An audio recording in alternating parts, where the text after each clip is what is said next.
देखिए दोस्तों, वर्धमान महावीर खुला विश्वविद्यालय जो है उसका BA H5 जो है ये चल रहा था अपने, और BA फाइनल ईयर का इतिहास का समकालीन भारत का ये पेपर है। देखिए, जब देश आज़ाद हुआ तो देश कई रियासतों में बटा हुआ था, लगभग 565 रियासतें थी। अब इन 565 रियासतों का भारत में विलय हुआ था। इनसे संबंधित प्रश्न आते हैं आपके। देखिए, ये आपके एक प्रश्न आया हुआ है, कश्मीर के भारत संघ में विलय में आई समस्याओं का उल्लेख कीजिए। एक तो कश्मीर रियासत थी, और एक गुजरात में स्थित थी जूनागढ़ रियासत, और एक हैदराबाद रियासत, और एक भोपाल रियासत। इनसे संबंधित प्रश्न आपकी परीक्षा में पूछे जाते हैं रिपीट करके। तो इन रियासतों के भारत संघ में विलय होने में जो समस्याएं आई थी उसको आप समझ लीजिए, ठीक है। सबसे पहले हम समझते हैं कि जब भारत आज़ाद हुआ तो कितनी रियासतें थी और कैसे इनका समामेलन हुआ भारत में। ये थोड़ी सी एक कहानी है जो मैं आपको समझाने जा रहा हूँ। दरअसल हुआ क्या, जब भारत का बंटवारा हुआ, यानी जब भारत आज़ाद हो रहा था और अंग्रेज भारत से जा रहे थे, तो उस समय भारत के गवर्नर जनरल थे लॉर्ड माउंटबेटन ने ये कहा कि जो रियासत भारत या पाकिस्तान में सम्मिलित होना चाहती है वो सम्मिलित हो जाएं, और जो रियासतें भारत या पाकिस्तान में सम्मिलित न होकर आज़ाद रहना चाहती है वो आज़ाद हो जाए। तो ऐसी रियासत जो आज़ाद होना चाहती है उसकी शर्तें रखी गई थी। पहली शर्त तो थी कि उसमें जो उसकी आबादी है वो 10 लाख से अबोव होनी चाहिए, यानी 10 लाख से ऊपर उसकी आबादी हो, और 1 करोड़ की वार्षिक आय की अनिवार्यता थी। ये 2 अनिवार्यता थी, ठीक है। तो जब देश आज़ाद हुआ तो रियासतों के विलय में एक शर्त रखी गई थी कि जो रियासत 10 लाख की आबादी वाली है और 1 करोड़ की उसकी वार्षिक आय है वो अलग रह सकती है। इसे जीवीय राज्य या वाइएबल स्टेट कहा गया था, ठीक है। तो भारत के एकीकरण में क्या समस्याएं आ रही थी, ये भी आपके सवाल आ सकता है। तो पहली समस्या तो ये थी कि अंग्रेज़ों ने जिन रियासतों को आज़ाद होने की शर्त रखी थी वो कई ऐसी रियासतें थी जो आज़ाद हो सकती थी, जैसे भोपाल, हैदराबाद, त्रिवणकोर, जोधपुर, बाड़मेर, बीकानेर, जैसलमेर, है ना, और कश्मीर। ये सब रियासतें आज़ाद हो सकती थी क्योंकि इनके पास 10 लाख की आबादी थी। एकीकरण की दूसरी सबसे बड़ी समस्या थी कि भारत के भीतर जो राज्य थे, देशी राज्य, उन्होंने अपने अपने संघ बना लिए, और संघ बनाकर वो ऐसा नाटक कर रहे थे कि भाई हमें तो एक आज़ाद रियासत रहना है, और आज़ाद रियासत रहने के लिए उन्होंने एक अलगाववाद की नीति अपनाई। और ये जो अलगाववादी का जो नेता था वो भोपाल का नवाब था, और भोपाल के नवाब को इन्होंने इनका नेता बनाया था। और भारत के एकीकरण में सबसे बड़ी समस्या थी पाकिस्तान के उस समय गवर्नर जनरल थे मोहम्मद अली जिन्ना। तो जिन्ना ने कई स्टेट्स को ये प्रलोभन दिया कि आप आइए और हमारे संघ, मतलब हमारे देश में विलय हो जाइए, कई रियासतों को। तो उन रियासतों को लालच दे रहा था पाकिस्तान। तो भारत के एकीकरण में 3 प्रमुख समस्याएं हमारे सामने आ रही थी। पहली समस्या तो ये थी कि आज़ाद होने का जो विकल्प दिया था वो कई रियासतों के पास था। दूसरी समस्या, कई राजा रजवाड़े थे जिन्होंने संघ बना लिया और भारत से अलगाव होने की नीति का पालन कर रहे थे। और तीसरी समस्या थी कि पाकिस्तान जो है भारत से कई राज्यों को तोड़ने की कोशिश कर रहा था। देखो, आपके ऐसे सवाल आ सकता है कि भारतीय संघ में विलय होने में जो रियासतों है उनमें क्या क्या समस्याएं आई थी, इनका उल्लेख कीजिए। तो आपको एक एक रियासत का वर्णन करना है। तो जो रियासतों ने जो नाटक किए थे भारत संघ में विलय होने में, या जो आज़ाद रहकर भारत से दूर होना चाहती थी, और उस समय के जो रियासतों के मामले के जो मंत्री थे श्री वल्लभ भाई पटेल, तो वल्लभ भाई पटेल ने बड़ी ही चतुराई से इनको अपने संघ में, भारत संघ में शामिल करने की कोशिश की। वो चीज़ें आपको इसमें लिखनी है। तो पहला टॉपिक आपको डालना है, यानी पहली जो है रियासत उसमें लिखना है आपको त्रिवणकोर। तिरुवनकोर में आपको उस तिरुवनकोर के प्रधानमंत्री का नाम ध्यान रखना है। इसका नाम था सीपी रामास्वामी अय्यर। तो सीपी रामास्वामी अय्यर ने स्वतंत्रता की घोषणा कर दी कि भाई मैं भारत से आज़ाद होना चाहता हूँ। अब देखिए ये जो तिरुवनकोर है ये दक्षिणी राज्य था और इसकी स्थिति ऐसी थी। ये सारी बातें आपको कॉपी में लिखनी है जो मैं बोलता जा रहा हूँ, एक भी बात मैं फालतू नहीं बोल रहा हूँ, सारी बातें आपको ध्यान में रखनी है।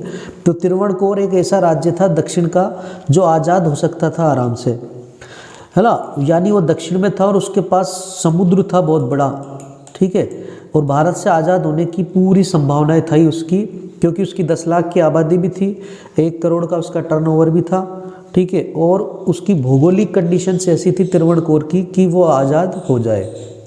और जब इसने आज़ादी की घोषणा की तो श्री जो वल्लभ भाई पटेल थे वो चुप रहे बिल्कुल, है ना, और उनके लिए ये एक गंभीर चुनौती थी कि यार कैसे इसको शामिल करें हिंदुस्तान में, ठीक है। अब तिरुवनकोर ने आज़ादी की घोषणा कर दी और पाकिस्तान में अपना राजदूत भी नियुक्त कर दिया इन्होंने, यानी व्यापारिक प्रतिनिधि भी नियुक्त कर दिया और ये स्वतंत्र देश की तरह व्यवहार करने लगा। लेकिन वल्लभ भाई पटेल जो थे वो चाहते थे कि जनता क्या चाहती है, जनता के आधार पर फैसला होगा। तो पटेल की चुप्पी थी इसके ऊपर, यानी पटेल साहब जो थे वो चुप थे तिरुवनकोर के, और महाराजा से उनके सीधी बातचीत नहीं की, ठीक है। लेकिन क्या हुआ, एक बार ना सार्वजनिक समारोह था, यानी एक सभा थी सार्वजनिक, और वहाँ पर जो वहाँ के जो प्रधानमंत्री थे तिरुवनकोर के सीपी रामास्वामी वो गए हुए थे। तो वहाँ की जो जनता थी तिरुवनकोर की उसने उसके ऊपर हमला कर दिया सीपी रामास्वामी के प्रधानमंत्री के ऊपर। तो जब उसके ऊपर हमला हुआ तो महाराजा यानी तिरुवनकोर के महाराजा और वहाँ के प्रधानमंत्री दोनों ने क्या हुआ, डर गए बहुत ज़्यादा कि जनता हमें मार डालेगी अगर हम आज़ाद रहे तो। यानी तिरुवनकोर की जनता, देखिए जनता जनार्दन होती है, जनता में बहुत शक्ति होती है। तो तिरुवनकोर की जो जनता थी, देखिए इसको ऐसे समझिए आप, ये तिरुवनकोर राज्य है, ठीक है। इस तिरुवनकोर में एक तो प्रधानमंत्री है और एक तिरुवनकोर का महाराजा है या राजा है और बाकी की जनता है, ठीक है। अब बाकी की जो तिरुवनकोर की जनता है वो तो चाहती थी कि भारत में विलय हो जाए और ये दोनों नहीं चाहते थे कि भारत में विलय हो। तो इस जनता ने इन दोनों के ऊपर हमला कर दिया और इनमें से सीपी रामास्वामी पकड़ा आ गया और सीपी रामास्वामी की पिटाई कर दी इन्होंने। अब सीपी रामास्वामी पर जब हमला हुआ तो वो डर गए बहुत ज़्यादा और डरने के बाद में उन्होंने भारत में विलय की घोषणा कर दी। 11 नवंबर को सीपी रामास्वामी ने अपना त्याग पत्र दे दिया पटेल को और पटेल साहब ने खुशी खुशी इसे स्वीकार कर लिया और तिरुवनकोर का भारत में विलय हो गया। ये छोटी सी कहानी है जो आपको याद रखनी है। अब अगली जो रियासत है उसका नाम याद रखना है आपको, हैदराबाद। तो हैदराबाद, जूनागढ़ और कश्मीर और तिरुवनकोर, इनके बारे में अपन पढ़ रहे हैं। तो हैदराबाद में आपको एक तो 2 चीज़ ध्यान, 3-4 नाम ध्यान रखने हैं। एक तो हैदराबाद का निज़ाम ध्यान रखना, ठीक है, हैदराबाद का निज़ाम। एक चीज़ ध्यान रखनी है, रजाकार, ठीक है, और भारतीय सेना का क्या रोल था इसमें, ये 3 चीज़ें ध्यान रखनी है, ठीक है। तो हैदराबाद रियासत में क्या था कि निज़ाम का शासन था, ठीक है। अब जो निज़ाम था उसकी अंग्रेज़ों से सांठगांठ थी, है ना। अब अंग्रेज भी क्या चाहते थे, माउंटबेटन जो थे भारत के गवर्नर जनरल, वो भी चाहते थे कि हैदराबाद आज़ाद रहे। अब हैदराबाद की भौगोलिक स्थिति ऐसी नहीं थी कि आज़ाद हो जाए। अब पटेल साहब ने सोचा कि अगर हैदराबाद आज़ाद हो गया तो भारत के लिए बहुत मुश्किल स्थिति पैदा हो जाएगी और सेंटर में ऐसे करके बीच में कोई आज़ाद देश नहीं रह सकता। तो पटेल ने कहा, सोचा कि इसको आज़ाद कराने के लिए हमें कुछ भी करना, हैदराबाद को भारत संघ में शामिल होने के लिए हमें कुछ भी करना पड़ सकता है। तो देखिए देश भर में दंगे हो रहे थे, ठीक है। उस टाइम हिंदू मुस्लिमों के दंगे हो रहे थे क्योंकि देश आज़ाद हो चुका था और हैदराबाद, जूनागढ़ और जम्मू कश्मीर की समस्या पटेल साहब को सता रही थी।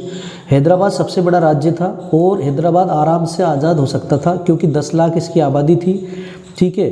मतलब 10 लाख से अधिक आबादी थी इसकी, कितनी थी, 16 करोड़ आबादी थी, ठीक है। और इस 16 करोड़ आबादी में 85% भाग हिंदू थे।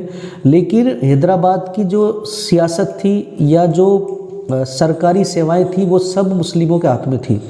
हालांकि हिंदू भी थे वहाँ पे। और तो मुस्लिम जो शासक था निज़ाम मीर उस्मान अली बहादुर, ठीक है, उसने अंग्रेज़ों से अच्छी सांठगांठ बिठा रखी थी, मैंने पहले ही बताया आपको। और ये अपनी जो हैदराबाद जो अपनी जो करेंसी खुद चलाता था, ठीक है, और उसे काफ़ी सारे अधिकार प्राप्त थे, तो उसने आज़ादी की घोषणा कर दी। अब आप आज़ादी की घोषणा करने के बाद पाकिस्तान से भी हैदराबाद ने रिश्ते बना लिए और पाकिस्तान को इसने कर्जा भी दे दिया 20 करोड़ के आसपास। उस समय 20 करोड़ की रकम बहुत होती थी, बहुत ही ज़्यादा होती थी, ठीक है। और जो हैदराबाद था वो इनका निष्ठावान, हैदराबाद जो था अंग्रेज़ों का निष्ठावान मित्र था, यानी अच्छा मित्र था, काफ़ी सारा पैसा था इसके पास और ये अंग्रेज़ों को पैसा भी देता था। तो अंग्रेज़ भी हैदराबाद को नाराज़ करना नहीं चाहते थे, ठीक है। तो जब अब इसके बाद में क्या हुआ, रजाकारों की नियुक्ति कर दी इसने। और रजाकार क्या है, रजाकार जो थे वो एक आर्मी की तरह थे, ठीक है। जो रजाकार है पुलिस की तरह थे ये, इनके पास हथियार थे। और जब भी जनता जो थी हैदराबाद की, देखिए हैदराबाद की 85% जनसंख्या हिंदू थी और 15% जनसंख्या मुस्लिम थी। तो 15% जनसंख्या मुस्लिम और 85% हिंदू जनसंख्या चाहती थी कि हैदराबाद का विलय भारत संघ में हो जाए, लेकिन निजाम और सरकारी तंत्र ये नहीं चाहता था कि हैदराबाद भारत में मिल जाए। तो जनता विरोध कर रही थी। जनता क्या विरोध कर रही थी, जनता ये विरोध कर रही थी कि हैदराबाद का निजाम भारत संघ में विलय के लिए साइन करे, लेकिन हैदराबाद का निजाम मान नहीं रहा था। तो जब जनता विरोध कर रही थी तो जनता के विरोध को दबाने के लिए रजाकारों को भेजा गया, ठीक है। रजाकार एक तरह की सेना थी हैदराबाद की पुलिस की जैसी थी, जिसके पास हथियार थे, सशस्त्र बल थे, ठीक है। तो सशस्त्र जो हथियार समेत रजाकारों ने जनता को खूब पीटा, मारा, बलात्कार किए, ठीक है। तो इसके बाद में जब स्थिति खराब होती दिखी तो सरदार वल्लभ भाई पटेल ने हैदराबाद में सेना उतारने का फैसला कर लिया। और जो सेना उतारने का फैसला करा और सेना ने जो कार्रवाई की उसको ऑपरेशन पोलो नाम से जाना जाता है। कई बार परीक्षा में आ चुका है ऑपरेशन पोलो नामक अभियान क्या था। तो ऑपरेशन पोलो नामक अभियान क्या था, 13 सितंबर को भारतीय सेना ने हैदराबाद में जो सैनिक कार्रवाई की थी उसको ऑपरेशन पोलो कहा जाता है। ऑपरेशन पोलो के बाद में 17 सितंबर को हैदराबाद जो है भारतीय सेना के नियंत्रण में आ गया, ठीक है। और निजाम ने जो विलय पत्र था, विलय पत्र क्या होता है, देखिए ये निजाम है, ठीक है, और ये सरदार वल्लभ भाई पटेल है, ठीक है। सरदार वल्लभ भाई पटेल इनके पास आए निजाम के पास कि भाई आप इस पेपर पर साइन कर दीजिए। तो इसने इस पेपर पर साइन कर दिए और ये जो पेपर था, इस पेपर के जरिए भारत संघ में विलय होगा किसका, हैदराबाद रियासत का। तो इस पेपर को विलय पत्र कहते हैं, एक तरीके का बॉन्ड था ये, ठीक है, कागज था, ये कागज का टुकड़ा था लेकिन बहुत इंपॉर्टेंट टुकड़ा था, तो इसको विलय पत्र कहते हैं। हस्ताक्षर कर दिए। 23 सितंबर को संयुक्त राष्ट्र संघ में हैदराबाद ने विरोध किया था कि भाई भारत हमें ज़बरदस्ती मिलाना चाह रहा है अपने में, तो उन्होंने जो शिकायत की थी वो भी वापस ले ली संयुक्त राष्ट्र संघ से। तो इस तरीके से हैदराबाद का भारत में विलय हो गया। जूनागढ़ रियासत भी गुजरात में है, देखिए ये लिख रहा जूनागढ़, और जूनागढ़ की स्थिति सेम त्रिवणकोर के जैसी थी और जूनागढ़ और पाकिस्तान के बीच में बॉन्डिंग हो चुकी थी, ठीक है। जूनागढ़ में जो था नवाब, वो क्या चाहता था कि जूनागढ़ पाकिस्तान में मिल जाए। अब जूनागढ़ का शासक तो था मुस्लिम और जनता थी हिंदू। जनता तो चाहती थी भारत में विलय हो, जबकि नवाब चाहता था कि पाकिस्तान में विलय हो। जनता ने ज़बरदस्त विरोध किया जूनागढ़ के नवाब का। जूनागढ़ का नवाब जो है पाकिस्तान में मिलना चाहता था, एक बात ध्यान रखना। लेकिन वहाँ पर थे शाह नवाज़ भुट्टो, जो भारत से आज भी भुट्टो जो परिवार है जिसमें बिलावल भुट्टो है और बेनज़ीर भुट्टो, बिलावल भुट्टो की जो माँ थी, यानी पाकिस्तान के अभी विदेश मंत्री बिलावल भुट्टो, उनकी माँ बेनज़ीर भुट्टो उनके पिताजी थे और उनके पिताजी के जो शाहनवाज़ भुट्टो थे उससे भी पाकिस्तान भारत के अच्छे संबंध थे। तो अब जिन्ना जो थे मोहम्मद अली जिन्ना, वो क्या चाहते थे कि जूनागढ़ पाकिस्तान में मिल जाए, लेकिन जूनागढ़ की जनता ये चाहती थी कि जूनागढ़ भारत में मिल जाए। अब देखिए यहाँ पर जो वल्लभ भाई पटेल है, उन्होंने बड़े चतुराई से काम लिया। उन्होंने क्या किया, जनमत संग्रह करवाया जूनागढ़ में। अब जूनागढ़ में जनमत संग्रह करवाया तो बड़ी भारी प्रतिशत जो थी वो जूनागढ़ की जनसंख्या ने ये फैसला किया कि जूनागढ़ किस में मिल जाए, भारत में मिल जाए। ठीक है। और फिर जो भुट्टो जो थे, शाहनवाज भुट्टो, वो भी पाकिस्तान जाकर रहने लगे। अब आता है कश्मीर। ठीक है, कश्मीर का प्रश्न भी आता है सबसे ज़्यादा परीक्षा में। तो कश्मीर में क्या था, कश्मीर की जो सीमाएं थी, सबसे पहली बात तो पाकिस्तान से मिलती थी। ठीक है, और कश्मीर की जो जनसंख्या है उसमें ज़्यादातर मुस्लिम जनसंख्या थी।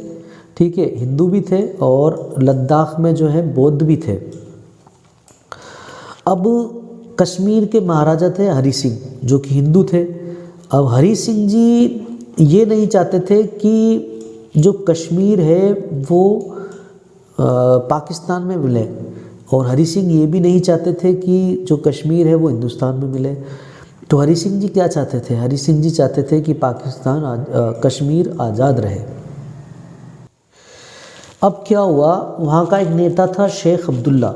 वो शेख अब्दुल्ला हरि सिंह जी का काफ़ी विरोध करता था और काफ़ी जो जनसंख्या थी शेख अब्दुल्ला के साथ थी। दरअसल शेख अब्दुल्ला क्या था, शेख अब्दुल्ला लोकतांत्रिक व्यवस्था स्थापित करना चाहता था कश्मीर में।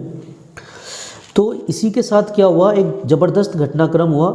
अक्टूबर 1947 में जब सर्दियों के दिन थे तो कम से कम 5000 कबायली पठान, लग तो कबायली पठान रहे, लेकिन वो पाकिस्तानी सेना थी, उन्होंने कबायली पठानों के रूप में कश्मीर में प्रवेश कर दिया। अब पाकिस्तानी सेना जब कश्मीर में प्रवेश कर गई तो उसने उद्यम मचाना शुरू कर दिया और मुजफ्फराबाद पर कब्जा कर लिया। ठीक है, भारतीय सेना ने उन्हें रोकने की कोशिश की, और जब हरि सिंह ने देखा कि जो कबायली पठान है ना, वो दरअसल पाकिस्तान के सेनाई थे, और वो जब श्रीनगर की तरफ बढ़ने लगे तो महाराजा हरि सिंह को काफ़ी चिंता हुई और उन्होंने 24 अक्टूबर को भारत सरकार से की कि हमारी मदद कीजिए। सरकार ने महाराजा से एक वादा किया, भारत सरकार ने, कि पहले आपको विलय पत्र पर हस्ताक्षर करने होंगे, उसके बाद ही हम आपकी मदद कर सकते हैं, ये कहा सरदार। अब क्या होता है दोस्तों, हरि सिंह जी ने घबरा कर क्या हुआ, विलय पत्र पर हस्ताक्षर कर दिए कबायलियों से घबरा कर, और फिर पाकिस्तान, भारत की सेना क्या है कश्मीर में चली गई और पाकिस्तानी सेना को उन्होंने काफ़ी पीछे धकेल दिया। अब नेहरू जी थे, उन्होंने क्या किया, कश्मीर का जो मुद्दा था वो अपने हाथ में ले लिया और संयुक्त राष्ट्र संघ में इस मामले को ले गए और उन्होंने कहा कि भाई आप ही इसकी सुनवाई कीजिए। अब संयुक्त राष्ट्र संघ में आज तक ये मामला लटका हुआ है। ठीक है, तो कश्मीर से कबायलियों को बाहर निकालना हमारा एक आंतरिक मामला था, लेकिन जब ये संयुक्त राष्ट्र संघ में चला गया तो ये एक भारत पाकिस्तान का मुद्दा बन गया और ये आज भी उलझा हुआ है। और हमारी सेना और हमारी भारतीय जनता और हमारे कश्मीर के भारतीय जो लोग हैं बेचारे, वो आज भी इस समस्या से जूझ रहे हैं और हम ये चाहते हैं कि ये समस्या जल्द से जल्द हल हो। तो इस तरीके से पटेल ने एक एकीकृत और अखंड भारत का निर्माण किया और इस तरीके से भारतीय रियासतों का भारत में विलय हुआ। तो आपको ये थोड़ी सी कहानियाँ हैं जो आपको ध्यान रखनी है और इनके जो मुख्य पात्र हैं वो आपको ध्यान रखने होंगे। टॉपिक इस तरह से बना सकते हो आप। ठीक है, अंग्रेज़ों का देशी रियासतों के प्रति दृष्टिकोण जो था वो मैंने आपको बता ही दिया। वो 10 लाख की आबादी वाला और 1 करोड़ का टर्नओवर वाला। जूनागढ़ का मामला मैंने बता दिया, हैदराबाद का मामला, कश्मीर का मामला बता दिया। देशी रियासतों के भारतीय संघ में विलय के क्या परिणाम हुए ये भी आपको बताना पड़ेगा। भारत एक एकीकृत संघ में बदल गया। ठीक है, आधुनिक भारत का लौह पुरुष सरदार वल्लभ भाई पटेल को कहा जाता है। इनके बारे में आपको हर रियासत के साथ आपको इनका वर्णन करना है। पृथ्वी पर्स का अर्थ क्या होता है और इसकी समाप्ति जो हुई थी ये चीज़ भी आपको याद करनी है। राष्ट्रीय एकीकरण का अर्थ आपको याद करना है। राष्ट्रीय एकीकरण को प्रभावित करने वाले कारक भी आपको याद करने हैं। तो राष्ट्रीय एकीकरण क्या है? राष्ट्रीय एकीकरण का मतलब है कि भारतीय जो जनता है उसको भावनात्मक, राजनीतिक, ठीक है, और सांस्कृतिक रूप से एक सूत्र में बांधना ही राष्ट्रीय एकीकरण कहलाता है। लेकिन जब हम भारतीय जनता को एक सूत्र में बांधने की कोशिश करते हैं तो जातिवाद की समस्या हमारे सामने आ जाती है। जातिवाद के रूप में भारतीय राजनीति जो है इसको जातिवाद बनाए रखना चाहती है। क्यों? क्योंकि इससे वोट मिलते हैं भारतीय पार्टियों को, और जो भारतीय पार्टियां होती है यानी भारतीय जो राजनीतिक दल होते हैं जैसे कांग्रेस, बीजेपी, बसपा, सपा वगैरह, तो ये जातिवाद को बढ़ावा देती है कई तरह की पार्टियां। तो जातिवाद से राष्ट्रीय एकीकरण को ज़बरदस्त समस्या का सामना करना पड़ता है। इसके अलावा क्षेत्रवाद भी होता है। क्षेत्रवाद का एक उदाहरण बताता हूँ मैं आपको। मुंबई में एक व्यक्ति ठेला लगाता है बिहार से जाकर, ठीक है। अब वो जो फल फ्रूट का ठेला जब वो लगाता है तो मुंबई के जो लोकल जो लोग हैं, महाराष्ट्र के जो मराठा जो लोग हैं वो आते हैं, ठीक है, और उस जो बिहारी व्यक्ति का जो ठेला है फल फ्रूट का उसको पलट देते हैं, और पलटने के बाद में उसको बोलते हैं कि वापस अपने राज्य में लौट जा, ये हमारा राज्य है, ये हमारा स्टेट है, ये मराठियों का स्टेट है, मराठा मानुस स्टेट है। ये क्षेत्रवाद कहलाता है दोस्तों। क्या कहलाता है? ये क्षेत्रवाद। जब अपने क्षेत्र की, जैसे अगर राजस्थानी लोग बिहार के और उत्तर प्रदेश के लोगों को भगाने की कोशिश करेंगे तो ये क्षेत्रवाद कहलाएगा। पूरा भारत एक ही है और पूरे भारत के लोग कहीं भी आ जा सकते हैं, बस सकते हैं, ठीक है। ये हमारे संविधान ने हमें ये चीज़ दी है। लेकिन जब हम ऐसा सोचते हैं कि हमारा राज्य हमारा ही है, उसके बाद में क्या है, ये क्षेत्रवाद जो है ये पनपने लगता है हमारी इस सोच से। भाषावाद भी है भारत में। देखिए, पूरे भारत की जनता एक सूत्र में बंधने की कोशिश करती है, लेकिन कुछ लोग कहते हैं कि नहीं, अगर आप हिंदी को बढ़ावा दोगे तो हम भारत से अलग हो जाएंगे। दक्षिण भारत के राज्य ऐसी धमकी देते हैं, ठीक है। तो भाषावाद भी हमारे यहाँ पर एक बहुत बड़ी समस्या है। सांप्रदायिकतावाद, हिंदू मुस्लिमों के झगड़े, हिंदू सिखों के झगड़े, ठीक है, और गुजर मीणाओं के झगड़े, ठीक है, और कई तरह के झगड़े जो हमारे सामने आते हैं वो सब सांप्रदायिकता की श्रेणी में आते हैं, ठीक है। ये सांप्रदायिकता जो होती है ये भी राष्ट्रीय एकीकरण में बाधा पैदा करती है।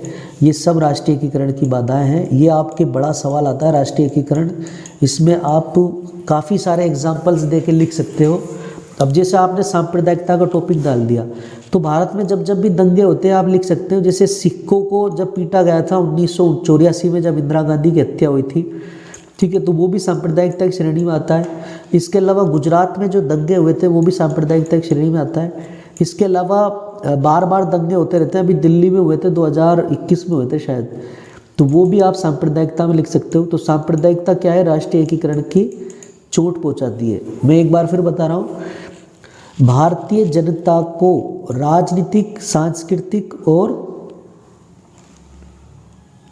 भावनात्मक रूप से एक सूत्र में बांधने की जो कोशिश है वो राष्ट्रीय एकीकरण कहलाती है।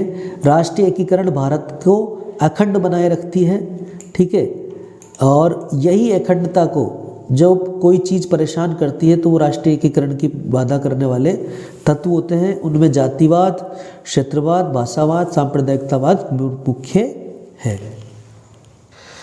भारतीय संविधान क्या है? भारतीय संविधान का निर्माण कैसे हुआ, किन परिस्थितियों में हुआ, ठीक है, और भारतीय संविधान की क्या विशेषताएं हैं, ये आपके सवाल आता है। यानी संविधान का एक टॉपिक डला हुआ है आपके हिस्ट्री में। तो संविधान जो सभा थी उसके बारे में आपको जानकारी होना ज़रूरी है। एक सवाल ये पूछ लिया, भारतीय संविधान कब लागू किया गया था? देखिए, बार बार ये सवाल आता है, भारतीय संविधान की प्रमुख विशेषताओं का वर्णन कीजिए। देश को चलाने के लिए जो नियम और कायदों की जो रूपरेखा है उसको संविधान कहा जाता है। यानी भारतीय जनता, ठीक है, भारतीय जनता और भारतीय राज्य जिन चीज़ों का पालन करेगा वो संविधान की श्रेणी में आती है।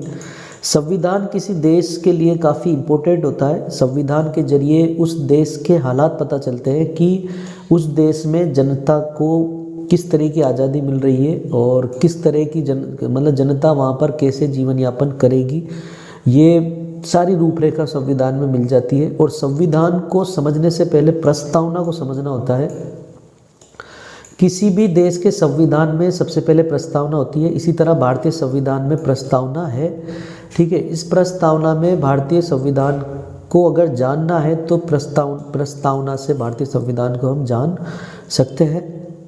भारतीय संविधान के निर्माण के लिए जो अंग्रेज़ों ने जो कानून बनाए थे वो काफ़ी इम्पोर्टेंट थे। देखिए, भारतीय स्वतंत्रता आंदोलन जब चल रहा था तो भारतीय स्वतंत्रता आंदोलन के जो सेनानी थे वो अंग्रेज़ों पर दबाव डाल रहे थे। वो अंग्रेज़ों से ये कह रहे थे कि हमारे भारत में लोकतांत्रिक साम्राज्य स्थापित कीजिए, और इस लोकतांत्रिक साम्राज्य को चलाने वाले कौन होंगे? भारतीय होंगे।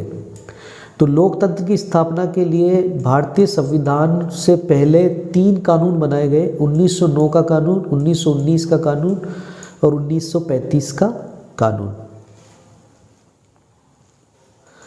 जब 1919 का कानून बना तो एक शर्त लगाई गई थी कि प्रत्येक 10 साल बाद एक कमेटी की या एक संविधान समिति की स्थापना होगी या कमीशन की स्थापना होगी। वो ये देखेगा कि पिछले संवैधानिक सुधार कैसे हुए हैं और आने वाले आगे संवैधानिक सुधार कैसे होंगे। इसीलिए 1928 में साइमन कमीशन की स्थापना हुई थी। 1919 के कानून में ये व्यवस्था की गई थी कि एक साइमन कमीशन बनेगा, यानी एक कमीशन बनेगा 1929 में, यानी 10 साल बाद। लेकिन 1928 में ही बना दिया गया ये कमीशन। और इसमें इसके जो सदस्य थे 7, वो सातों के सातों अंग्रेज थे। इसलिए भारतीय जनता ने इनका विरोध किया। लाला लाजपत राय जब लाहौर स्टेशन पर विरोध कर रहे थे तो अंग्रेज यानी जो सेना थी उसने उन्हें इतना पीटा कि उनकी डेथ हो गई। उसी की डेथ का बदला लेने के लिए भगत सिंह ने सॉन्डर्स की हत्या की थी। तो 1919 के अधिनियम के बाद में 1928 में साइमन कमीशन की स्थापना हुई। जब 1928 में साइमन कमीशन की स्थापना हुई तो उसने अपनी रिपोर्ट दी। अब इस रिपोर्ट पर चर्चा करने के लिए गोलमेज सम्मेलन हुए, 3 गोलमेज सम्मेलन हुए। इन तीनों गोलमेज सम्मेलनों के बाद में का जो ब्रिटेन की जो सरकार थी उसने 1935 का अधिनियम बनाया। 1935 का अधिनियम भारतीय संविधान के लिए काफ़ी इम्पोर्टेंट है और 1935 के अधिनियम से ही भारतीय संविधान में कई सारी चीज़ें शामिल की गई है, जैसे संघ सूची, राज्य सूची और समवर्ती सूची। इसके अलावा 1935 के अधिनियम से ही भारतीय संविधान की जो संसदीय जो रूपरेखा है, यानी हमारे यहाँ दो सदन होंगे, लोकसभा, राज्यसभा, ये 1935 के अधिनियम से आया है। राष्ट्रपति जो है वो कैसे शासन करेगा, ये भी यही से आया है। तो 1935 के अधिनियम ने काफ़ी सारे चीज़ें दी है भारतीय संविधान को जो हमें याद रखनी है। अब देखिए, इसके बाद में संविधान सभा का गठन होता है। संविधान सभा के जो सदस्य थे वो सदस्य जनता ने नहीं चुने थे, उन सदस्यों का नामांकन हुआ था।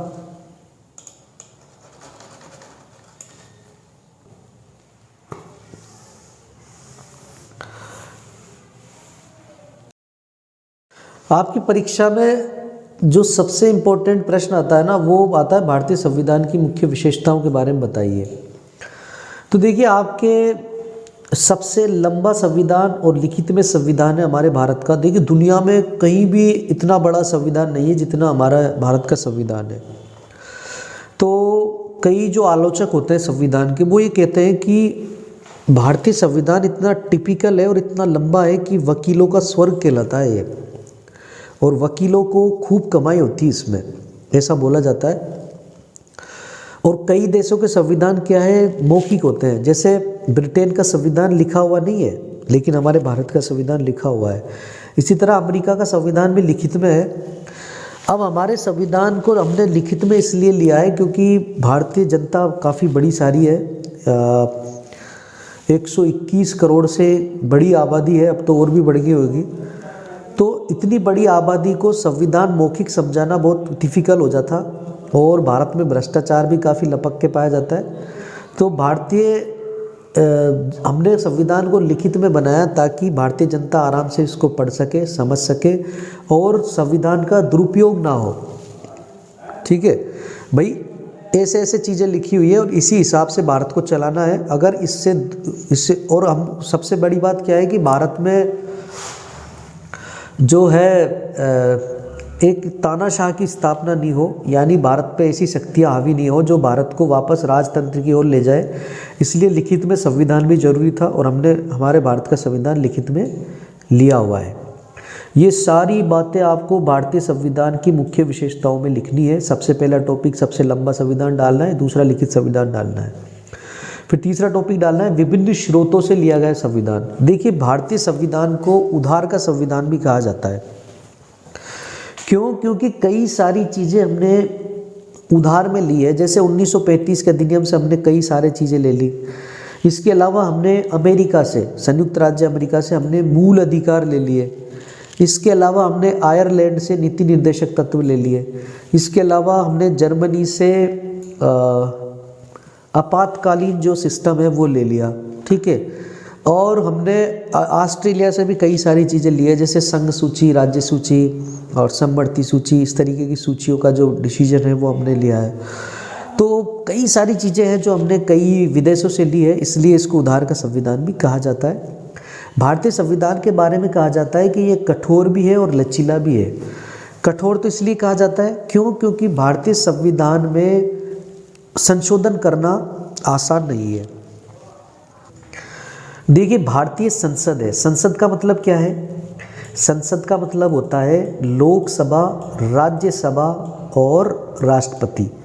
अब लोकसभा, राज्यसभा में मान लो एक पार्टी है जिसका नाम है ABC पार्टी। ABC पार्टी का शासन लोकसभा और राज्यसभा में ABC के काफ़ी सारे सदस्य बैठे हुए हैं और राष्ट्रपति भी ABC का ही है। अब ये तीनों चाहते हैं कि भारतीय संविधान को पूरी तरीके से बदल दिया जाए। तो ये पार्टी चाहकर भी भारतीय संविधान को पूरी तरीके से नहीं बदल सकती, यानी भारतीय संविधान कठोर भी है। कई भारतीय संविधान की कई चीज़ें ऐसी हैं जो इसका मूल ढांचा कहलाती है, जैसे धर्मनिरपेक्षता, ठीक है, लोकतंत्र, ठीक है, और न्यायपालिका की स्वतंत्रता। ये काफ़ी सारी चीज़ें हैं जो कि संविधान की आत्मा है और इसको बदला नहीं जा सकता। लेकिन जो ABC पार्टी है वो काफ़ी सारी चीज़ें आसानी से बदल भी सकती है, जैसे नागरिकता के प्रावधान, ठीक है। और भारत में कितने राज्य हैं? अभी 33। अब ABC पार्टी चाहती है कि भारत के जो 33 राज्य हैं उनको 100 राज्यों में तोड़ दिया जाए। 33 के मान लो ये 200 राज्य बनानी चाहती है ABC पार्टी, तो ये 200, 250, 500 कितने भी राज्य बना सकती है, स्वतंत्रता है। यानी भारतीय संविधान लचीला भी है, कई सारी चीज़ें इसमें बदली जा सकती है। जैसे मूल अधिकार है, मूल अधिकारों को ख़त्म कर सकती है भारतीय संसद, मूल अधिकारों को बढ़ा सकती है, जोड़ सकती है, नीति निर्देशक तत्वों को ख़त्म कर सकती है, इमरजेंसी के कानून बदल सकती है, यानी कुछ भी कर सकती है संविधान के अंदर ABC पार्टी। लेकिन कई चीज़ें ऐसी जिनको बदल भी नहीं सकती।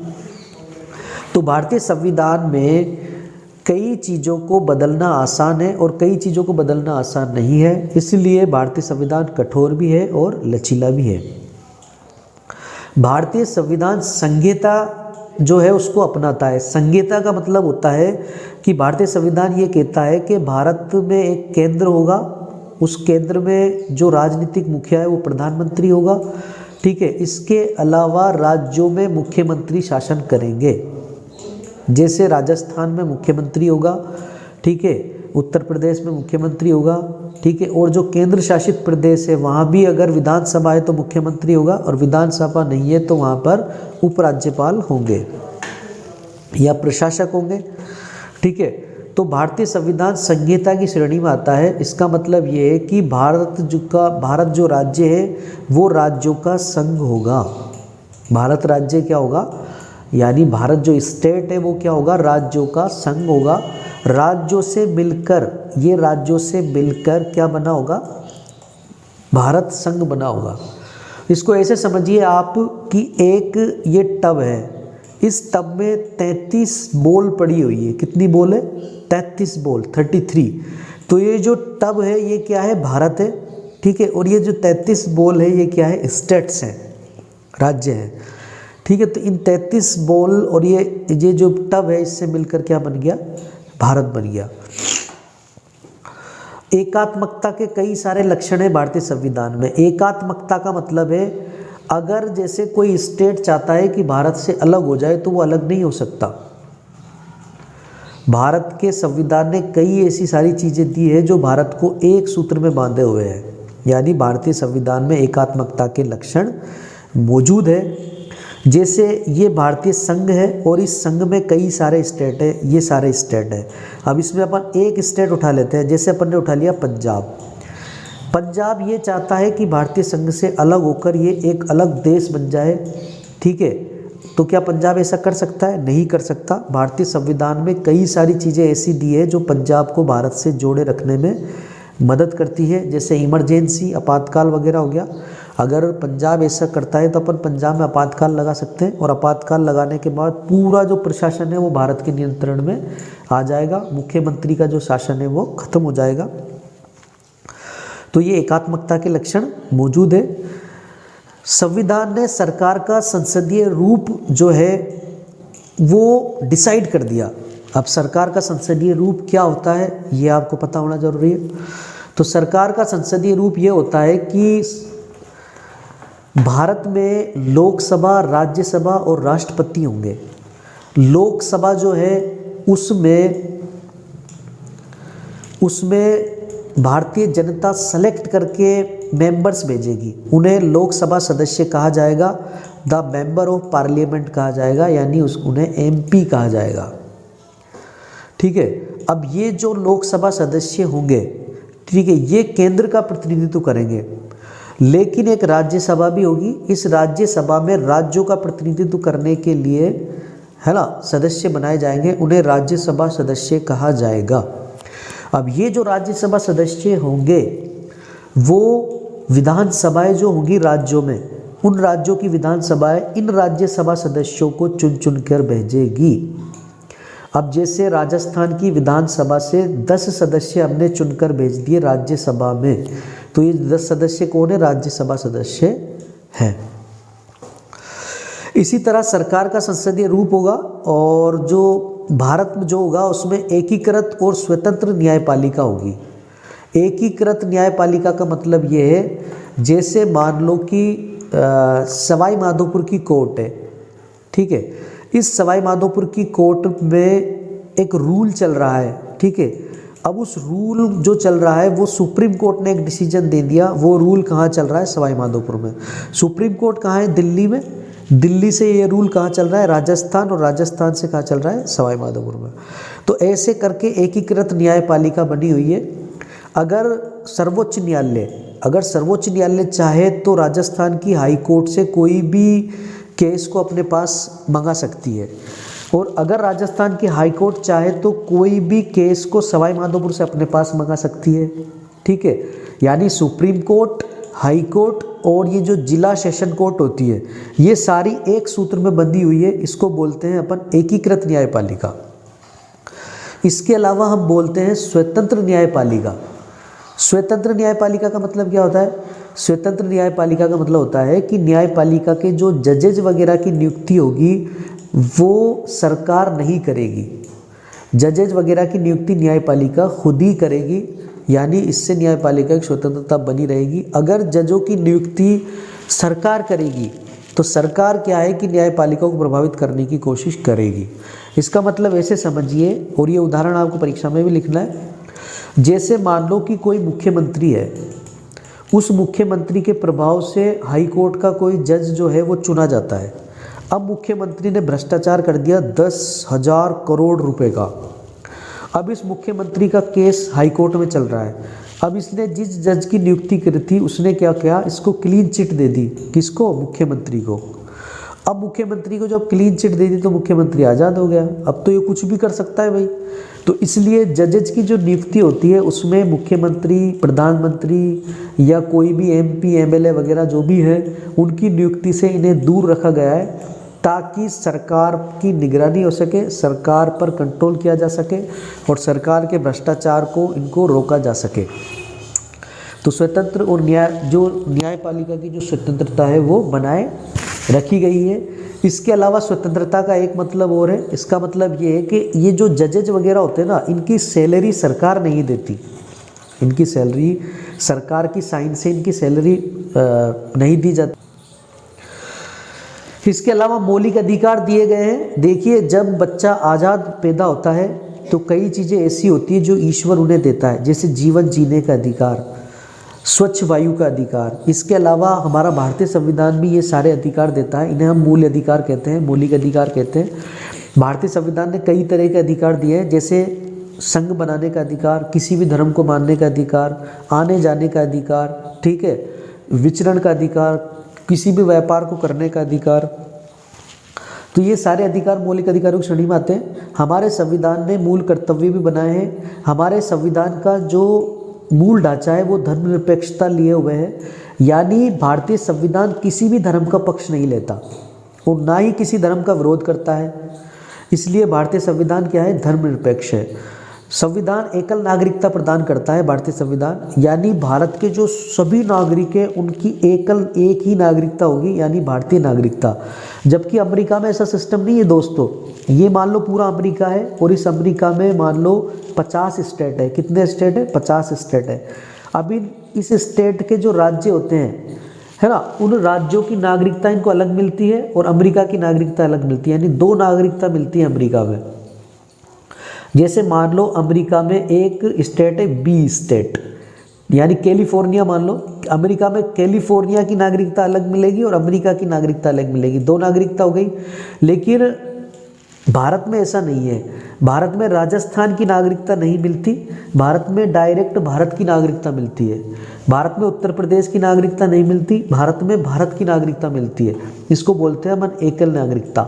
ये एकल नागरिकता किसने दी है? भारतीय संविधान ने भारतीय नागरिकों को प्रदान की है। ये सारी बातें लिखनी है आपको। स्वतंत्र चुनाव का सिस्टम बनाया है भारतीय संविधान ने। इसके लिए भारतीय संविधान ने एक सिस्टम बनाया है कि भाई एक चुनाव आयुक्त होगा और ये चुनाव आयुक्त स्वतंत्र चुनाव करवाएगा। आपातकाल का सिस्टम रखा है और सहकारी समितियां बनाई है भारतीय संविधान ने। भारतीय संविधान में मुख्य संशोधन हुए हैं भाई 42वां संशोधन और 44वां संशोधन जो है मुख्य संशोधन कहलाते हैं। हरित क्रांति के काफ़ी सारा सवाल आता है आपका। भारत में हरित क्रांति के क्या कारण थे, हरित क्रांति के क्या परिणाम हुए, हरित क्रांति क्या थी, हरित क्रांति के लिए उत्तरदायी कारक कौन कौन से थे, यानी क्या कारण, किन किन कारकों से हरित क्रांति हुई, जैसे बीज, पानी, ट्रैक्टर, मशीन वगैरह, इन सब से हरित क्रांति हुई। ठीक है, तो हरित क्रांति के क्या कारण थे, हरित क्रांति कैसे हुई, ये सब आपको लिखना है। 1966 के समय नई तकनीक आई दुनिया में और अधिक उपज देने वाले बीज बने। ठीक है, इनकी सहायता से कृषि का जो उत्पादन था उसमें बहुत वृद्धि हुई। इसी वृद्धि को हरित क्रांति कहा जाता है। 1966 के समय यानी 1960 के दशक में इसको हरित क्रांति कहा जाता है। हरित क्रांति के जो कारण थे उसमें था भूमि सुधार। ठीक है, भूमि सुधार का मतलब है जैसे ये चारों तरफ खेत पड़ा हुआ है, इसको एक खेत बना दिया, ठीक है, और इसमें हल चला दिया, तो ये आता है भूमि सुधार के अंतर्गत। ठीक है, इसके अलावा जैसे मान लो कि ये 100 बीघा ज़मीन एक आदमी के पास थी, इस 100 बीघा ज़मीन को सरकार ने 4 हिस्सों में बांट दिया और 4 किसानों में बांट दिया, ये भी भूमि सुधार के अंतर्गत आता है। और विनोबा भावे आंदोलन का आपने सुना होगा। विनोबा भावे जो थे वो भारतीय जनता के पास जा जाके भीख मांगते थे कि हम आपके सामने हाथ जोड़ते हैं, आपके पास जो ये 1000 बीघा ज़मीन है इसमें से आप आधी ज़मीन को बांट दीजिए और आधी ज़मीन को अपने पास रख लीजिए। तो ये विनोबा भावे आंदोलन था। ठीक है, खाद का अभाव था। देखिए भारत में खाद का अभाव था। खाद का अभाव का मतलब है खाने के लिए गेहूँ नहीं थे, तो भारतीय नेता चाहते थे कि जल्दी से जल्दी भारत में ऐसी क्रांति आए जिससे अनाज का इतना भंडार हो हमारे पास कि हम उसको खाए भी और उसको बेचे भी दुनिया को। तो जब हमने ये सोचा तो उसके लिए हमें हरित क्रांति की ज़रूरत हुई और हमने हरित क्रांति के लिए कदम बढ़ाना शुरू कर दिया।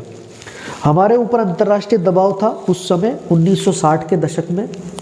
अंतर्राष्ट्रीय दबाव ऐसा था कि हमें नाच के लिए दूसरे लोगों के सामने झांकना पड़ता था, जैसे रूस के सामने, अमेरिका के सामने। अब ये ऐसे देश थे जो है ना अपनी मनमर्जी के लिए हमें अनाज देते थे और अपनी मनमर्जी का काम हमसे करवाते थे ये।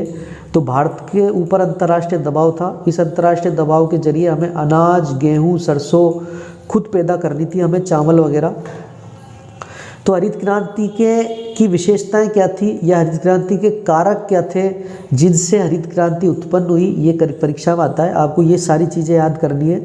अधिक उपज देने वाले बीज जो मैक्सिको में बने थे वो भारत लाए गए। रासायनिक उर्वरक जो है, यानी ये जो खाद होता है यूरिया का, डीएपी का, ये सब हमारे यहाँ पैदा होने लगा और इसको जब हमने फसलों में देना शुरू किया तो वो फसलों में खूब वृद्धि हुई। सिंचाई के साधन हुए। देखिए इंदिरा गांधी नहर परियोजना का आपने नाम सुना होगा, ठीक है। इस तरीके की कई सारी नहरें बनाई गई, कुएं बनाए गए, तालाब बनाए गए, ठीक है। और जो बरसात का पानी था उसको रोका गया। तो इस तरीके से जब पानी की व्यवस्था हुई तो उससे सिंचाई होने लगी। सिंचाई का मतलब होता है खेतों में या फसलों में पानी देना। तो पानी देने के लिए जब पानी की व्यवस्था हुई तो उसको सिंचाई कहते हैं हम। सिंचाई की व्यवस्था हुई, सिंचाई की व्यवस्था, उर्वरकों की व्यवस्था, बीज की व्यवस्था जब ये हुई तो इससे हरित क्रांति पैदा हुई। हरित क्रांति का मतलब काफ़ी सारा उत्पादन हमारे होने लगा। देखिए फसलों को कई जो कीट होते हैं वो खा जाते हैं, तो उन कीटों को मारने के लिए कीटनाशक का इस्तेमाल किया जाता है। तो कीटनाशक जब हमारे पास आया तो हम उन कीटों को मारने लगे, जैसे चूहों को, कई सारे कीड़े मकोड़ों को। तो इन जब कीटों को हमने कीटनाशकों से मारना शुरू कर दिया तो फसलों में खूब वृद्धि हुई, ठीक है। कृषि यंत्रों का इस्तेमाल होने लगा। पहले बैलों से खेती होती थी, अब ट्रैक्टर चल गए। पहले लकड़ी के हल इस्तेमाल होते थे, अब लोहे के हल चल गए। पहले हाथ से जो है उड़ाई होती थी, खेतों में बीज बोए जाते थे, अब मशीनें चल गई, सीड ड्रिल चल गया, ठीक है। पहले एक ही फसल को उगाया जाता था, फिर बाद में बहु फसल उगाने लगे, जैसे सरसों उगा ली, सरसों के बाद गेहूँ उगा लिया, ठीक है। जब फसलों को अपन ऐसे उगाते हैं ना, जैसे चना उगा लिया इस साल, अगली साल हमने सरसों उगा ली, फिर अगली साल हमने गेहूँ उगा लिया, तो इसको बोलते हैं फसल चक्र। जब ये सिस्टम अपनाते हैं ना तो भूमि में बहुत सारी फसल होती है। तो फसल जो हरित क्रांति थी उसके लिए बहु फसलों का जो टेक्निक थी वो भी काफ़ी इम्पोर्टेंट थी। ऋण सुविधा, देखिए कीटनाशक खरीदने के लिए, खाद खरीदने के लिए, सिंचाई के लिए, ट्रैक्टर, मशीन और हल खरीदने के लिए पैसे की ज़रूरत पड़ती है। अब भारतीय किसान है ना शुरू से ही गरीब रहा है बेचारा। अब इसके पास पैसा तो था नहीं, लेकिन गवर्नमेंट को हरित क्रांति लानी थी। सरकार को उस समय जवाहरलाल नेहरू की सरकार थी, फिर इंदिरा गांधी की सरकार बनी। अब इनको हरित क्रांति लानी थी, किसी के सामने इनको मांगना नहीं था हमें भारत को। तो भारत को मांगना नहीं था तो किसानों को हमें पैसा देना पड़ेगा ताकि ये सारी चीज़ें वो खरीद सके। तो इसके लिए ऋण की सुविधा उपलब्ध कराई गई। बैंकों के माध्यम से किसानों को ऋण उपलब्ध करवाया गया। ऋण का मतलब होता है उधार, पैसा देना।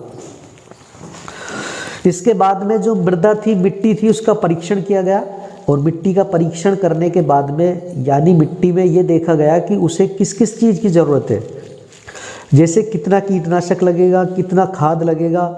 तो मृदा परीक्षण जो अभी भी जो है मृदा परीक्षण किया जाता है और कई प्रयोगशालाएं बनी हुई है।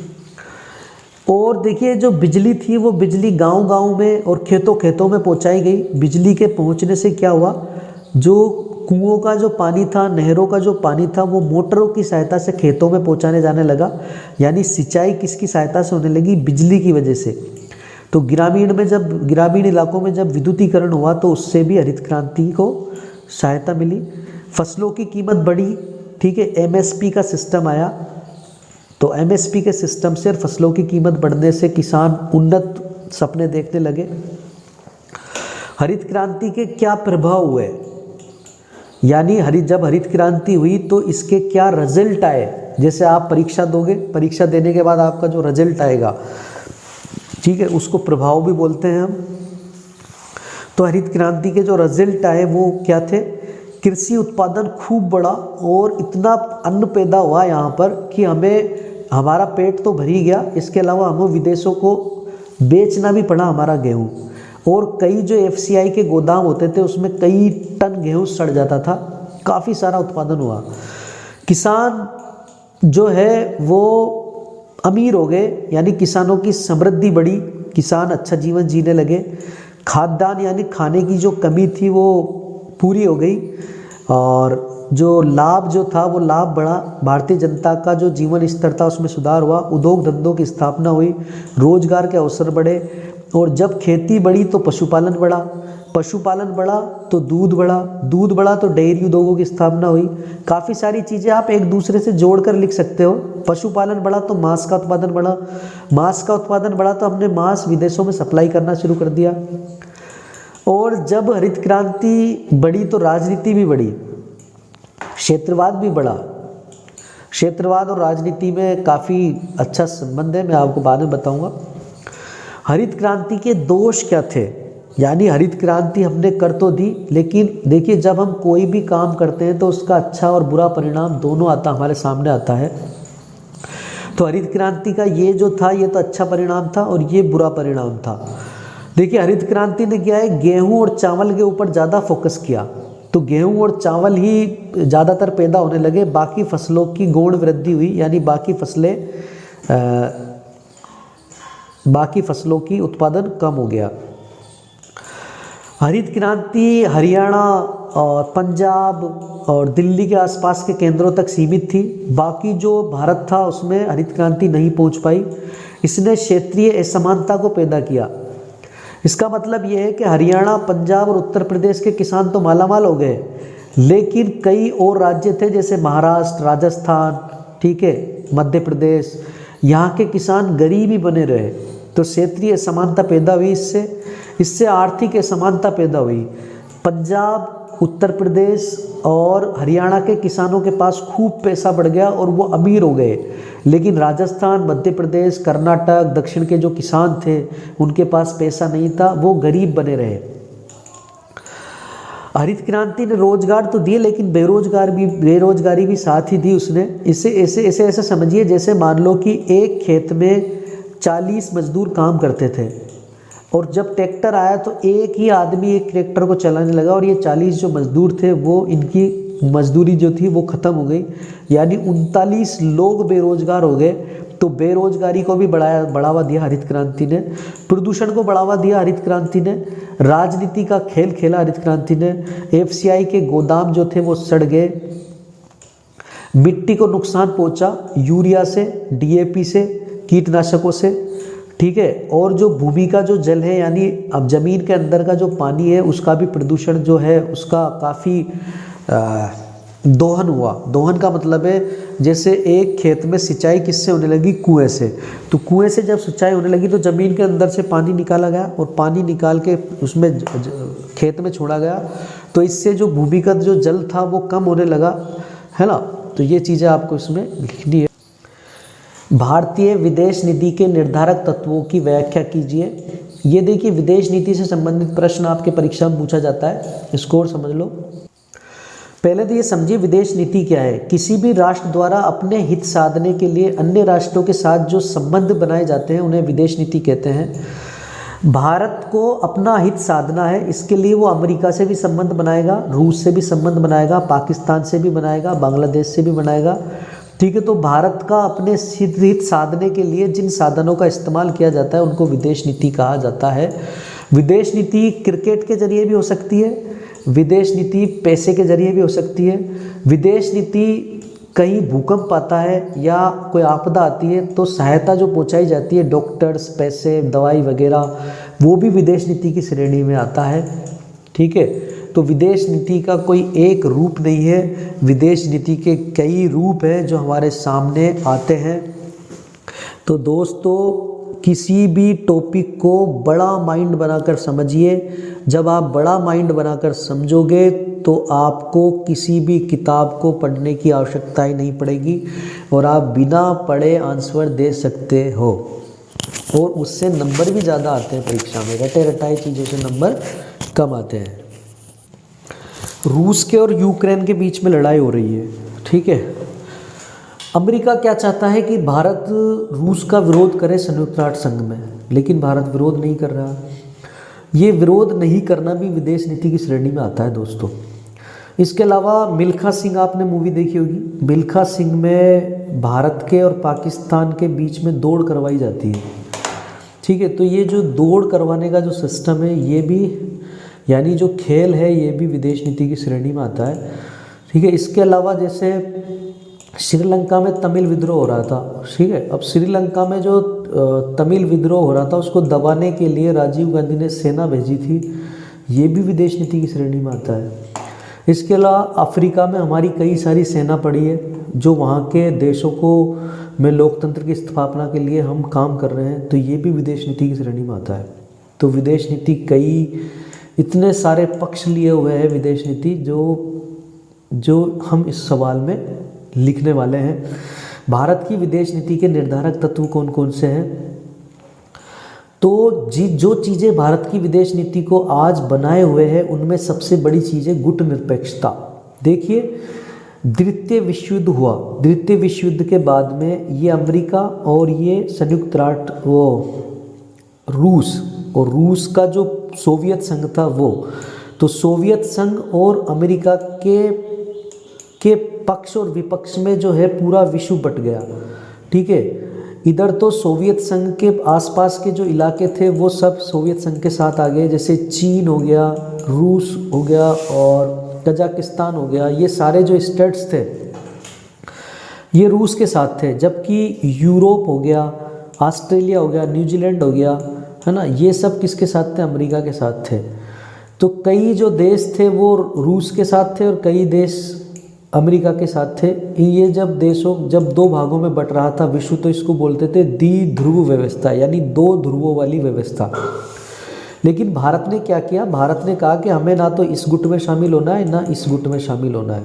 तो भारत ने इसे एक आंदोलन का रूप दिया जिसे गुट निरपेक्षता का आंदोलन कहा जाता है। उस समय जवाहरलाल नेहरू थे भारत के प्रधानमंत्री, तो इसके अगुवा जो थे वो भारत के प्रधानमंत्री थे गुट निरपेक्ष आंदोलन के। आज भी यूक्रेन के युद्ध को लेकर विश्व दो भागों में बटा हुआ है, एक तरफ अमेरिका का गुट है और एक तरफ रूस का गुट है। तो आज भी मतलब जो पूरे जो दुनिया है वो दो भागों में बटी हुई दिखाई देती है। रूस के साथ चीन है, पाकिस्तान है ना, कई सारे देश इसके साथ है। इसी तरह अमेरिका के साथ कई सारे देश है, तुर्की भी रूस के साथ ही दिखाई देता है। तो भारत आज भी गुट निरपेक्षता का समर्थन करता है। भारत ना इसके साथ है ना इसके साथ है। तो गुट निरपेक्षता आज भी प्रासंगिक है। ये सवाल RSIS में ही पूछा गया है कि गुट निरपेक्षता की क्या प्रासंगिकता है आज के समय में, तो आपकी समझ में आ गया होगा।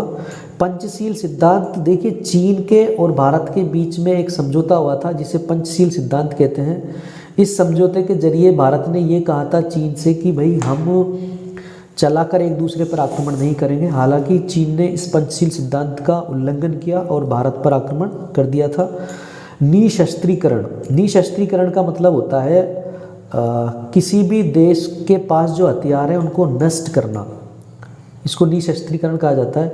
तो भारत इस चीज़ का समर्थन करता है। भारत कहता है कि अगर पूरी दुनिया मिलकर जो परमाणु हथियार है उनको ख़त्म करने की कोशिश करेगी तो हम भी ख़त्म कर देंगे, लेकिन पहले पूरी दुनिया ख़त्म करें। यानी मान लो कि अमेरिका के पास हाइड्रोजन बम है, भारत के पास हाइड्रोजन बम है। अमेरिका कहेगा भारत से कि आप अपने हाइड्रोजन बमों को ख़त्म कर दें, तो भारत कहेगा कि आप भी अपने हाइड्रोजन बमों को ख़त्म कर दो। भारत इस चीज़ का समर्थन करता है, इसको बोलते हैं निशस्त्रीकरण। भारत साम्राज्यवाद का विरोध करता है, उपनिवेशवाद का विरोध करता है। भारत रंग भेद की जो नीति है उसका विरोध करता है। भारत ने हमेशा जो नागरिक है उन्हें समान दृष्टि से देखा है, ठीक है। और भारत किसी भी जाति, धर्म, नस्ल, लिंग भेद से नागरिकों में भेदभाव का विरोध करता है और विदेश स्तर पर भी इस चीज़ को बढ़ावा देता है, ठीक है। भारत की जो जनसंख्या है वो विदेश नीति में काफ़ी महत्वपूर्ण भूमिका निभाती है। कैसे? देखिए, भारत की कई सारी जनसंख्या अमेरिका में बसी हुई है, कई सारी जनसंख्या भारत की इंग्लैंड में बसी हुई है। अभी तो इंग्लैंड का जो प्रधानमंत्री है ऋषि सुनक, वो भी भारतीय मूल का है। तो भारतीय जनसंख्या जो है भारतीय विदेश नीति के रूप में काफ़ी इम्पोर्टेंट रोल अदा करती है। ऑस्ट्रेलिया, न्यूजीलैंड, कहाँ कहाँ भारत की जनसंख्या फैली हुई नहीं है, हर जगह भारत की जनसंख्या मिलेगी आपको।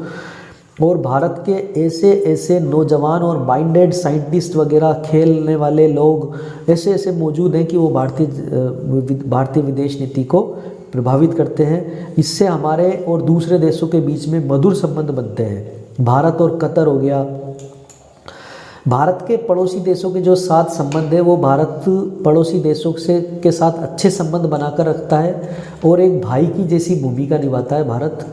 ठीक है, हालांकि हमारे जो पड़ोसी हैं यानी भारत के जो पड़ोसी हैं वो भारत की काट करते हैं, लेकिन फिर भी भारत उनको साथ लेकर चलने की कोशिश करता है। इसके लिए भारत ने पड़ोसी देशों के साथ एक संगठन बना रखा है, उसको बोलते हैं सार्क।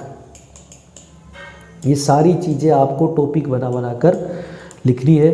इसके अलावा आपको अगला टॉपिक लिखना है आतंकवाद। भारतीय विदेश नीति को आतंकवाद प्रभावित करता है। भारत ने हमेशा आतंकवाद का विरोध किया है और भारत आतंकवाद पर जीरो टॉलरेंस की नीति अपनाता है, यानी आतंकवाद के साथ भारत कोई समझौता नहीं करना चाहता और आतंकवाद को भारत जड़ से ख़त्म करना चाहता है। भारत की विश्व कुटुंब की विचारधारा है, वसुधैव कुटुंब की विचारधारा है। भारत पूरे विश्व को एक ही मानता है और भारत कहता है कि पूरे विश्व के जो लोग हैं वो एक ही मानवता के सूत्र में बंधे हुए हैं। ठीक है, इनमें कोई भी भेदभाव करना गलत है। ठीक है, भारत जो है भारतीय जो बाजार है वो विदेशों को विदेश नीति को प्रभावित करता है। दरअसल होता क्या है, देखिए जो चीन है उससे हमारे साथ कई बार संबंध बिगड़ जाते हैं और चीन चाहे तो भारत के ऊपर आक्रमण कभी भी कर सकता है और भारत चाहे तो चीन के ऊपर कभी भी आक्रमण कर सकता है, लेकिन हम लोग आक्रमण से बचते हैं और चीन भी आक्रमण से बचता है। क्यों? क्योंकि चीन के कई सारे प्रोडक्ट भारत के बाज़ार में बिक रहे हैं दोस्तों। लैपटॉप से लेके मोबाइल से लेके आपके किचन में रखी हुई चम्मच तक चीन से आई हुई दिखाई देती है। यहाँ तक कि हमारे जो भगवान हैं उनकी मूर्तियाँ भी चीन से बनकर आ रही है। तो भारतीय बाज़ार में चीन का इतना सारा माल है, चीन अगर आक्रमण करेगा तो फिर खाएगा क्या? चीन की जनता भूखी मर जाएगी। इसलिए चीन के और भारत के बीच में कितना ही तनाव हो जाए आक्रमण से बचा जाता है। इसी तरह अमेरिका के कई सारे प्रोडक्ट भारत में हैं, तो अमेरिका भी भारत में कोई भी डिसीजन लेने से पहले काफ़ी सोच विचार कर डिसीजन लेता है। और रूस हो, चाहे पाकिस्तान हो, चाहे बांग्लादेश हो, कोई भी देश हो, भारतीय बाज़ार की वजह से ऐसा बंधा हुआ है। देखिए कई सारे लोग आपको ये बोलते हैं कि भारत की जनसंख्या इतनी बढ़ चुकी है, अब क्या होगा और हम तो मर जाएंगे। देखिए भारत की जनसंख्या का बढ़ना बहुत खतरनाक तो है ही, लेकिन बहुत लाभदायक भी है। क्यों? क्योंकि भारतीय जनसंख्या नंगी नहीं है, नंगी। भारतीय जनसंख्या के पास पैसा है और भारतीय जनसंख्या किसी भी माल को खरीद सकती है। ठीक है, जैसे भारतीय जनसंख्या अमेरिका से कोई भी चीज़ आती है, जैसे मान लो मोबाइल आ गया, मोटरसाइकिल आ गई, ठीक, उन चीज़ों को भारतीय जनसंख्या खरीदती है।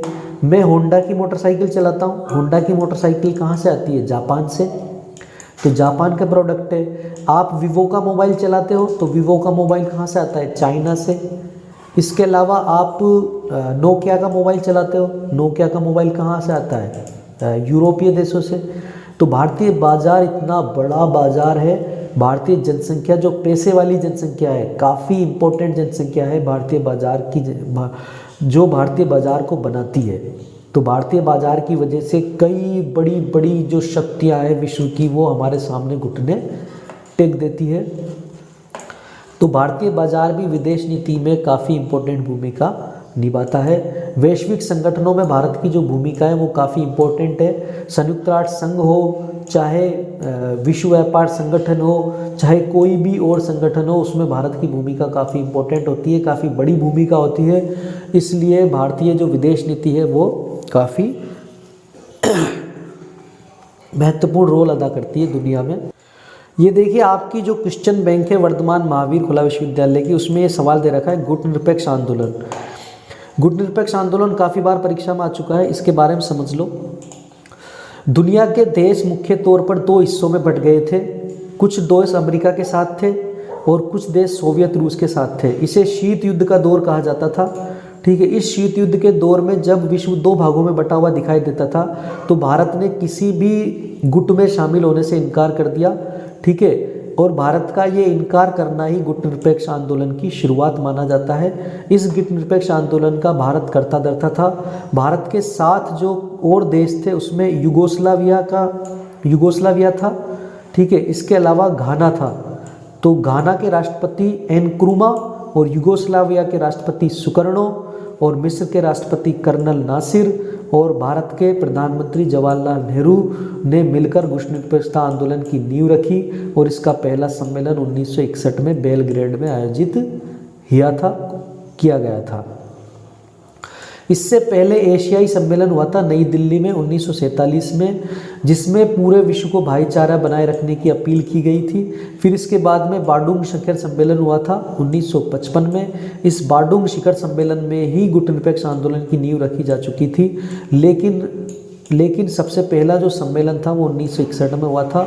गुटनिरपेक्ष आंदोलन ने कहा था कि ना तो हम अमेरिका के साथ हैं, ना ही हम रूस के साथ हैं, सोवियत संघ के साथ हैं, हम शांति के पक्षधर हैं।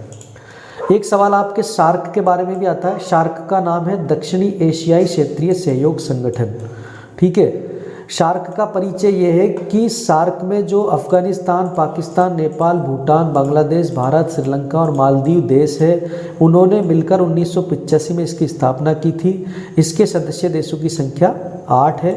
सार्क की जो स्थापना की गई थी उसके मुख्य मकसद ये थे कि भारतीय जो क्षेत्र है, भारतीय यानी दक्षिण एशिया का जो क्षेत्र है, उसमें शांति रहे, सुरक्षा रहे, सहयोग की भावना रहे, आतंकवाद का मिलकर मुकाबला करें, आर्थिक विकास में सहयोग करें, शिक्षा को बढ़ावा दें, सांस्कृतिक विकास को बढ़ावा दें, सामाजिक विकास को बढ़ावा दें और यूरोपीय संघ की तरह एकजुटता बनी रहे।